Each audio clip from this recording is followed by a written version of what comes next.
ड़मो सिद्धाणं ड़मो आयरीयाणं ड़मो वज्झायाणं ड़मो लोये सौवसाहूणम्।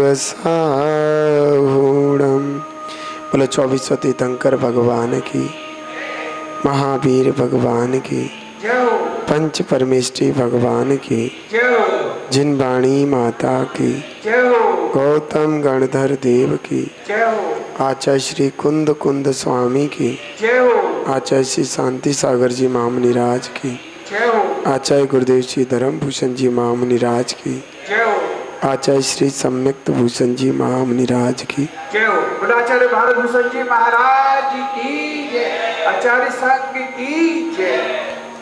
भव्य आत्मन, आज मैं आपको प्रवचन क्या कुछ बातें बताऊंगा बहुत अच्छी सी, जो आपको अच्छी भी लगेंगी। जैसे जब हम उदक चंदन तंदुल पुष्प कैश्चर सुदीप सुधूप फलार के धवल मंगल गान रवा कोले जिन ग्रहे कल्याण महम यजे। अब ये हम पढ़ तो लेते हैं, ऊपर की लाइन तो समझ में आती है कि कुछ अर्घ के बारे में कह रहे हैं, उदक चंदन ये आदि अर्घ है, इतना तो समझ में आ जाता है। नीचे की लाइन जिन ग्रहे कल्याण महम यजे, थोड़ी थोड़ी ये भी समझ में आ जाती है। लेकिन धवल मंगल गान रवा कुल, ये क्या चीज़ है बताओ, किस किस को आती है इसका अर्थ? धवल मंगल गान रवा कुले, इसका अर्थ किस किस को आता है? ये समझ में नहीं आता, बड़ी दिक्कत का काम हो जाता है। ये इतनी लाइन क्या कह रही है, कभी समझ में आई? समझना है? नहीं, मना करे नहीं समझना। तो देखो, जब हमें अर्थ की भाव वासना हो जाती है तो जब हम पढ़ते तो बड़ा आनंद आता है। अब इसमें वो ही लिखा है जो सब लोग मना करते हैं अधिकतर। जैसे मंदिर में क्या होता है कि जब हम पूजन पाठ करते हैं ना, शोर मचता है तो कहते हैं शोर मच रहा है, विधान इतने तेज, आवाज़ कम करो। इसमें कह रहे हो आवाज़ करो, चिल्लाओ, इसमें लिखा है। अबे इसमें लिखा है चिल्लाओ, अभी मैं अर्थ बता रहा हूँ आपको। बताओ क्या ठीक है? हैं? इसमें लिखा है चिल्ला चिल्ला करो, लिखा है आकुले, आकुलता मतलब खूब चिल्ला चिल्ला के। आकुले का मतलब ये होता है, समझ गए? बोल बोल के खूब भक्ति से। देखो ऐसा है, जो लोग ये कहते, जिन लोग जो है, जैसे अपने यहाँ पूजन पाठ विधान होता है तो बहुत सौ को तो खुशी होती है और बहुत सौ को टेंशन हो जाती है। वो टेंशन यहाँ भी रखते हैं, घर में भी रखते हैं और समाज में भी रखते हैं, रिश्तेदारों में भी नचाओ फिर रखे सबको। उनका स्वभाव ही टेंशन करना है। अब बताओ क्या करें? तो मंदिर में भी वही स्वभाव है, टोकना, चिल्लाना, शोर मचा रखा है, शोर मचा रखा है, शोर मचा रखा है। तो का मचावे, का करें बताओ? सबके मुंह पे पट्टी बांध के ले आवे हैं सब। जो मंदिर में जाए वहाँ पट्टी टैप चिपका दी, टाँके वाली टैप आती थी ना, वो छूटती नहीं है, वो चिपका दी, जाओ अंदर, अच्छा लगेगा। अरे खुशियाँ मनाना चाहिए। हमारे मंदिर में विधान हो रहा है, कितने लोग एक साथ भगवान की आराधना कर रहे। तुम्हें अगर दिक्कत है, प्रॉब्लम है, तो अपने कान में रुई लगा के आओ। क्या दिक्कत है? रुई नहीं लगाने के, रुई लगा के आओ तो तुम्हें दिक्कत है, अपनी पूजा न हो जाए, रुई में सुनाई नहीं देने का। या वो सर्दियों में वो आता था ना हैंडल ऐसा करके कान ढकने वाला। अब मैं आपको थोड़ा सा अर्थ भाषित करता हूँ, आपको भी अच्छा लगेगा। उदक चंदन का, उदक माने तो जल होता है, चंदन माने चंदन, तंदुल माने अक्षत, और पुष्प माने पुष्प। तो पुष्प कैस, तो सा आगे लिख रहे हैं ना, तो उसका विसर्ग बन जाएगा, तो पुष्प कई, लेकिन बोलेंगे कैस। बहुत से लोग क्या करते हैं, अपनी मनमानी करते, तोड़ मरोड़ के शब्दों को बोलते हैं, कहते नहीं है। जैसे कहीं लिखा होता है ए और ओ के परे अगर आकार होता है तो लोप हो जाता है, वे आकार बोलेंगे, नहीं आई समझ में? ए और ओ के परे आकार का लोप हो जाता है, तो लोप है, वहाँ है नहीं तो बोलो मत। अब बहुत से बोलते हैं तो उनकी जो संस्कृत है अशुद्ध हो जाती है, समझ में आ रहा है? तो ऐसे समझना चाहिए। तो चरु माने तो आपको हो गया नैवेद्य, और सुदीप श्रेष्ठ दीपक, सु माने श्रेष्ठ, और सुधूप श्रेष्ठ धूप, और फल अर्घ कई, और फल को मिला करके क्या होता है, अर्घ के द्वारा, फल को मिला करके संपूर्ण अर्घ के द्वारा, धवल माने होता है स्वच्छ, निर्मल, पवित्र, पावन, और यहाँ उत्कृष्ट भी ले सकते हैं, उत्तम भी ले सकते हैं। तो धवल माने उत्तम, गान मान वो मंगल माने कल्याणकारी, उत्तम भी हो और कल्याणकारी हो, तो पूजन उत्तम भी होती है और कल्याणकारी भी होती है।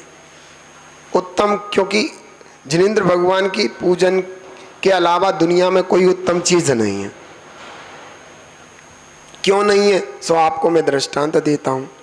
जब रावण कैलाश पर्वत से जो बाली मुनिराज के द्वारा जो हुआ था सब कुछ, और उससे प्रभावित होकर के, देव शाह गुरु से प्रभावित होकर के वो इतना, अरे ऊपर मत देखो मत नाराज है, तुम उनसे ज्यादा बंदरिया हो, तुम देखो ऊपर तो बंदर है और तुम उन्हें देख रहे हो तो तुम बंदरिया हो, बंदर हो,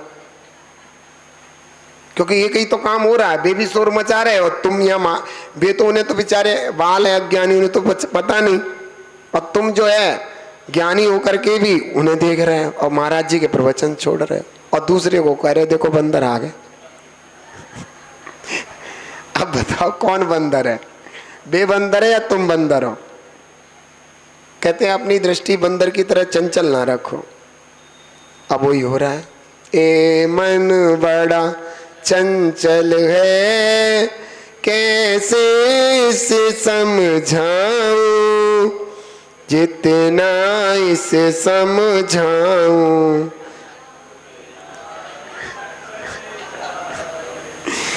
तो ये ध्यान रखो, इधर उधर मत देखो, सच्चा माल इधर है, तुम्हारा ध्यान किधर है?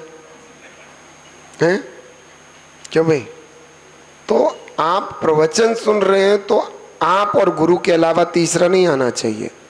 दर्शन कर रहे हैं तो आप और भगवान के अलावा तीसरा नहीं आना चाहिए। समझ में आ रहा है? लेकिन आ जाता है, कौन आया, कौन सी आई, काली आई, पीली आई, कैसा पहन के आई, काका पहनो है, तो इनसे क्या रखा है? आपका ध्यान धर्म में नहीं लगा, आपका पाप में लग गया, संक्लेशता बन गई, आपके राग द्वेषता हो गई, तो मजा नहीं आएगा। तो धवल माने उत्कृष्ट, मंगल माने कल्याणकारी, गान माने भजनों के द्वारा, और भजनों की क्या, रब माने होता है शब्द। रब माने क्या होता है? भजनों के शब्दों को आकुले शोर मचाकर, भजनों के जो शब्द हैं उनसे, अच्छा भजन के शब्द गवे तो शोर नहीं मचे, ऐसे हो सके? तो लिख रहे हैं आकुले शोर मचाकर, जिन ग्रह, जिनेंद्र भगवान के ग्रह में कल्याण, उनके पंच कल्याणकों की अहम में यजे पूजा करता हूं, ये लिखा है। कोई गलत तो नहीं हो गया? मतलब अर्थ में गलत हो गया हो? आप देखना, नेट पे सर्च इन करना इन शब्दों का कि इनका अर्थ क्या है। अभी अभी एक पुस्तक आने वाली है, जैसे बच्चों की पुस्तक थी ना, प्राथमिक, फिर फर्स्ट, उसके बाद सेकंड पुस्तक आने वाली है, पूरी पूजाएं उनके सार्थ संस्कृत सहित आ रहे हैं, इनके सब के अर्थ आ रहे हैं। चाहे तुम किसी के भी, जैसे नित्या प्रकंपाद, इसका भी अर्थ आ रहा है, सबके अर्थ आ रहे हैं उसमें। तो आप उसको पढ़ेंगे, जो अर्थ भाषित नहीं होते उसमें से देख करके आप अर्थ कर सकते। पूजन के भी अर्थ, विनय पाठ का अर्थ, सबका अर्थ दे रखा है उसमें, बच्चों को सिखाने के लिए सबके संस्कृत के भी अर्थ, और उसमें बहुत अच्छे से समझा रखा है कि इसका मतलब क्या है। तो पूजन, वो जो पुस्तक है, हो सकता है कि यही हमारे 1 महीने बाद चातुर्मास के बीच में ही उस पुस्तक का विमोचन हो सकता है। अच्छा, एक तो ये हमने उदक चंदन वाला बताया। मेरा मन है, वैसे तो आप सभी विद्वान हैं, समझदार हैं, जानते हैं, नंद जो पंचमेरु की पूजन है उसकी जयमाला का अर्थ भी थोड़ा भाषित होना चाहिए। इसमें एक चीज़ और बता देता हूँ, जब हम अर्घ बोलते हैं ना, हमने पहले भी आपको समझाया था, अर्घ्यम निर्वोपा मिति मिति मीति, माँ पे बड़ी की मात्रा है, ता पे छोटी में की मात्रा है, तो निरूपा मिति नहीं कह सकते, मिति नहीं है, ये मिति नहीं है, क्या है? निरूपा मिति स्वाहा। तो ये देखो, आप खुद देखो, मिति है मीति है, बड़ी की मात्रा पे छोटी, मी या मिति करोगे तो पहले छोटी की मात्रा लगा दी और बड़े ता में बड़ी की मात्रा, उल्टा हो गया, गलत हो गया।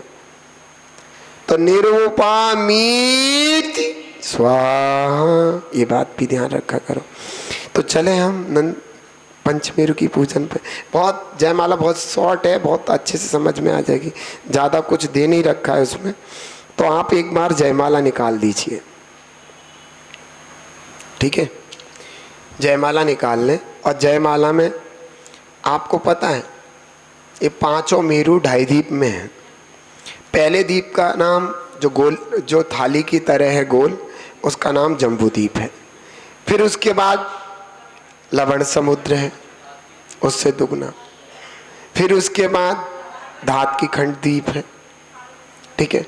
और फिर उसके बाद कालोदधी समुद्र है, और फिर उसके बाद आधा पुष्कर दीप है। आधा कैसे हो गया? क्योंकि उस पूरे पुष्कर द्वीप के बीचों बीच गोलाकार रूप में एक मानसोत्तर पर्वत है जो दो विभाग कर देता है, एक उधर एक इधर। तो वो विभाग होने से वो क्या हो जाता है, तो वो आधा ही पुष्कर द्वीप आता है।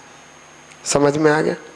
तो इस तरीके से जो ढाई द्वीप की रचना है, तो पहला जम्बूद्वीप, तो उससे दुगना लवण समुद्र विस्तार है, उससे दुगना धात की खंड द्वीप का विस्तार, उससे दुगना कालोदधी समुद्र का विस्तार है।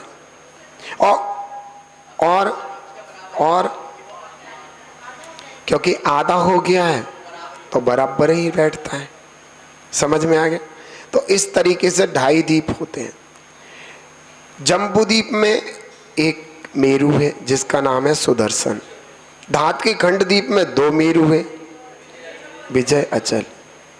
और अर्ध पुष्कर द्वीप में भी दो मेरु है, विद्युन्माली और मंदर और विद्युन्माली। ऐसे 5 मेरु हो गए। तो पांचों मेरुओं की बात कही है कि पांचों मेरु में कैसे कैसे क्या क्या स्थिति है, सो बताइए। अब ये बता रहे हैं कि प्रथम सुदर्शन स्वामी, प्रथम जो है मेरुओं का स्वामी मान लो, क्योंकि सबसे बड़ा मेरु सुदर्शन मेरु है। पांचों मेरु में जो मेन है, मुख्य है। विजय अचल मंदिर कहा, विजय अचल मंदिर जो अभी मैं बोल के आ रहा हूँ। विद्युन्माली नाम पंच मेरु जग में प्रकट, ये 5 मेरु जगत में प्रकट रूप से दिखते हैं। अब पहले देखो, प्रथम सुदर्शन मेरु विराजे, कहाँ पर है?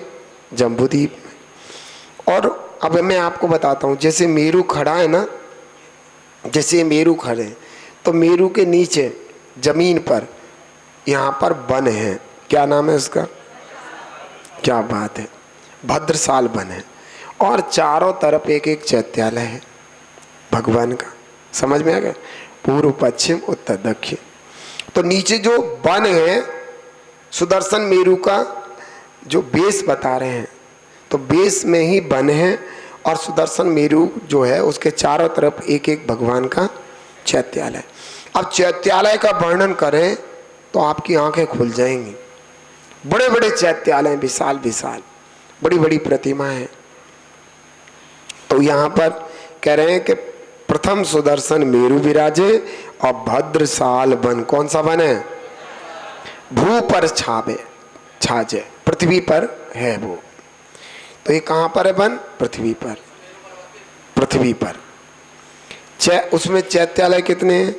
चारों चैत्यालय चारों सुखारी, मन वच तन से बंदना हमारी। फिर अगला आ जाओ, ऊपर पंच शतक पर शोभे, 500 योजन ऊपर जाकर, मेरू पर्वत है ना, तो मेरू पर्वत से जमीन से 500 योजन ऊपर जाओ। नंदन वन देखत मन मोहे, वहां नंदन वन है। कहां पर? ऐसे चारों तरफ रिंग पर, रिंग नंदन वन है, समझ गए? कौन सा वन है? और इतना सुंदर है, मेरे मन को मोहित करता है। अगर उसे तुमने देख लिया तो वहां से आओगे नहीं, वहीं बैठ जाओगे। हम न जाते कहीं, हम तो यहीं रुकेंगे। अब भूख भूख लगे तो बात अलग है। चैत्यालय चारों सुखकारी, मन बचतन, वहां भी चारों दिशाओं में चैत्यालय। फिर अभी और कह रहे हैं और ऊपर चलो, तो कहते 62.5 सहस्त्र ऊंचाई है ना, तो 62,500 योजन ऊंचाई पर जाकर वन सुमनस शोभे अधिकाई, सोमनस वन है। कौन सा है? सोमनस वन है। और क्या कह रहे हैं, वहां पर भी चारों दिशाओं में 4-4 चैत्यालय हैं। चैत्यालय चारों सुखकारी, मन बच तन बंदना हमारी। अब फिर ये कह रहे हैं और चलो, तो कह रहे हैं ऊंचा जोजन सहस 36। कहते क्या कह रहे हैं, 36,000 योजन ऊंचाई जाकर के क्या है, पांडुक वन है। ठीक है, पांडुक वन सोए गिरि शीशम, गिरी के शीश पर पांडुक वन है। और वहां पर क्या कह रखा है, क्या कह रखा है, चैत्यालय वहां पर भी चारों दिशाओं में। ठीक है, तो ये रचना हो गई। और उसके ऊपर जाकर के सुमेरु पर्वत की चूलिका है 40 योजन की, समझ गए? तो इस तरीके से जमीन से लेके चूलिका तक 99,000 योजन।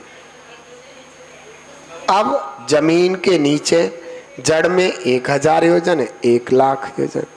अब ऊपर 40 योजन की चूलिका, तो 1,40,000 योजन। ऐसे जाकर के पूरा सुमेरु पर्वत जो है सुदर्शन मेरु होता है। सुमेरु क्यों कहते हैं इसको? सु माने सुदर्शन, मेरु माने मेरु, तो सुमेरु।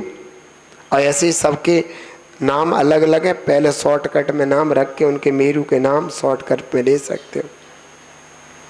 बी मेरु, विजय मेरु, ऐसे समझ गए? तो ये ऐसे नाम भी कह सकते हैं, सुमेरु, बी मेरु, तो इनके शॉर्टकट नाम है विजय, समझ गए? ये पहले पता था आपको? नहीं पता था? बहुत अच्छा, अब पता चल गया, आप होशियार हो गए, समझदार हो गए। अब चलते हैं, अब यहाँ पर अगले दौर पर चलेंगे। तो क्या कह रहे हैं, चारों मेरु समान बखाने, बाकी के जो 4 मेरु बचे वे एक समान हैं, उनकी ऊंचाई वगैरह सब एक समान है। भू पर भद्रशाल चौ जाने, चारों की नीचे जमीन पर भद्रशाल बने, और वैसे ही चैत्यालय 16 सुखकारी। अब 16 कैसे हो गए, तो चारों के कर दिए, 4 चौका 16, चारों में वन भी और चैत्यालय भी, उनको गिना दिया इन्होंने। अब कह रहे हैं ऊंचे 5 शतक पर जा भागे, तो 500 योजन ऊपर जा करके कौन सा है, नंदन वन है इनमें भी चारों में। और चैत्यालय 16 सुखकारी, 4 चौका 16। फिर 55.5 सहस उतंगा, फिर 55.5 ऊंचाई योजन ऊंचाई पर जाकर के सोमनस वन है, वहाँ भी चैत्यालय 16 सुखकारी, सब पर अगर जोड़ेंगे तो उच्च 28 सहस बचाए। तो फिर 28,000 योजन पर जाकर के पांडुक वन है, और वहाँ पर भी चैत्यालय ऐसे 16 सुखकारी और मन बचतन। अब वहाँ कौन कौन जाता है बंधन करने, वहाँ पे कौन कौन पहुँचता है, तो सुर माने देव भी जाते हैं, नर माने मनुष्य भी जाते हैं। अब मनुष्य कौन जाएंगे, तुम चले जाओ, तुम भी जा सकते हो, क्यों नहीं जा सकते? आप भी जा सकते हो, आप यहाँ से जा सकते हो। कैसे? अगर कोई देव तुम्हारी चुटिया पकड़ के उठा के ले जाएगा तुम जा सकते हो। मनुष्य लोक में मनुष्य कहीं भी जा सकते हैं। अगर कोई चांडित्यधारी मुनिराज यहाँ से जा रहे हो तो उनके साथ चले जा, या विद्याधर लोग अपने विमान में बिठा करके, विद्याधर लोग आते नहीं इधर, तो विद्याधर लोग भी अपने विमान में बिठा करके तुम्हें ले जा सके पंचमेरु के। लेकिन ढाई द्वीप के बाहर किसी भी कारण से नहीं जा सकते आप, ढाई द्वीप के बाहर नहीं जा सकते किसी भी, कोई किसी की हिम्मत नहीं देवकों की भी कि जो तुम्हें ढाई द्वीप से बाहर ले जा सके। ले ढाई द्वीप के अंदर तुम आज अभी भी जा सकते हो, समझ गए। तो कह रहे सुर माने देव भी और नर माने मनुष्य भी, और चारण माने चारण रिद्धिधारी मुनिराज। बंदन आवे सो शोभा हम की मुख गावे, किस मुंह से उसकी शोभा वर्णन करूं। चैत्यालय अब 80 कैसे हो गए, 16 पंजे 80 हो गए। अब क्योंकि पंचमेरु को भी ले लिया, 5 सुदर्शन मेरु को, तो मन वचतन वंदना हमारी, और ये सब कुछ हो गया। हे जिनवाणी भारती तोय जपू दिन रैन, जो तेरी शरणा गए सो पावे सुख चैन। या वाणी के ज्ञान से सूझे लोकालोक, सो वाणी मस्तक नमो सदा देत्यो दुख। बोलो द्वादशांग वाणी जिनवाणी माता की 9 बार नमोकार।